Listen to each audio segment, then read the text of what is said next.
ಈಗ ಒಂದು ವಿಡಿಯೋ ಹಾಕ್ತೀನಿ, ನೋಡ್ಕೊಂಡು ಬನ್ನಿ.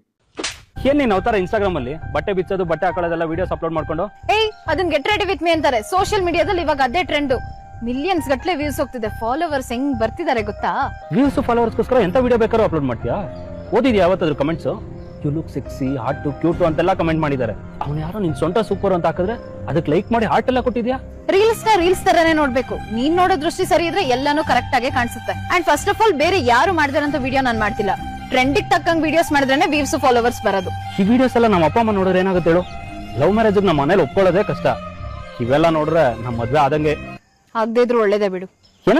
ಏನಂದ್ರೆ ಇನ್ನೊಂದ್ಸಲ ಹೇಳು. ಮತ್ತಿನ್ನೇನು, ಒಂದ್ ಫೋಟೋ ಪೋಸ್ಟ್ ಕೊಡಕ್ ಬರಲ್ಲ, ವಿಡಿಯೋ ಡ್ಯಾನ್ಸ್ ಮಾಡಕ್ ಬರಲ್ಲ.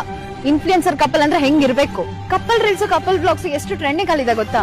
ನಿನ್ ಲವ್ ಮಾಡೋ ಬದಲು ಯಾವ್ದಾದ್ರು ರೀಲ್ಸ್ ಮಾಡೋರ್ನ ಲವ್ ಮಾಡಿದ್ರೆ ಎಂತೆಂತ ವಿಡಿಯೋಸ್ ಮಾಡ್ಬೋದಿತ್ತು. ರೀಲ್ಸ್ ಅಲ್ಲಿ ತೋರ್ಸೋ ಲವ್ಗೂ ರಿಯಲ್ ಆಗಿ ತೋರ್ಸೋ ಲವ್ಗೂ ತುಂಬಾ ಡಿಫ್ರೆನ್ಸ್ ಇದೆ. 2 ನಿಮಿಷ ವಿಡಿಯೋದಲ್ಲಿ ಖುಷಿಯಾಗಿದ್ದಂಗೆ 24 ಗಂಟೆ ಲೈಫಲ್ಲಿ ಖುಷಿಯಾಗಿರಕ್ ಆಗಲ್ಲ. ಈ ವಿಡಿಯೋ ನೋಡಾದ್ಮೇಲೆ ನಿಮ್ಗೆ ಏನನ್ಸ್ತು? ನಾನೊಬ್ಬ ಕಂಟೆಂಟ್ ಕ್ರಿಯೇಟರ್ ಆಗಿ ಹಾಗೇನೆ ರಂಗಭೂಮಿ ಕಲಾವಿದನಾಗಿ ತುಂಬಾನೇ ಇಷ್ಟಪಟ್ಟ ವಿಡಿಯೋ. ಈಗಿನ ಸಮಾಜದಲ್ಲಿ ಸೋಷಿಯಲ್ ಮೀಡಿಯಾದಲ್ಲಿ ಹೆಣ್ಮಕ್ಳು ಹೇಗೆಲ್ಲ ದಾರಿ ತಪ್ತಾ ಇದ್ದಾರೆ, ಹಾಗೇನೆ ದಾರಿ ತಪ್ಪೋದಕ್ಕೆ ಕೆಲವೊಂದಷ್ಟು ಮನೇಲಿ ಹೆಣ್ಮಕ್ಳಿಗೆ ಹೇಗೆಲ್ಲ ಫ್ಯಾಮಿಲಿನ ಸಪೋರ್ಟ್ ಮಾಡ್ತಾ ಇದೆ ನಮ್ಮ ಅರ್ಥ ಮಾಡ್ಕೋಬೇಕು. ಕೆಲವೊಂದಷ್ಟು ಹೆಣ್ಮಕ್ಳು ಕ್ಲಿಯರ್ ಕಟ್ ಆಗಿ ಅರ್ಥ ಮಾಡ್ಕೋಬೇಕಾಗಿರೋದು, ರೀಲ್ಸೇ ಬೇರೆ, ಜೀವನನೇ ಬೇರೆ. ಕಲಿಗಾಲ ಇದು ಕಲಿಗಾಲ.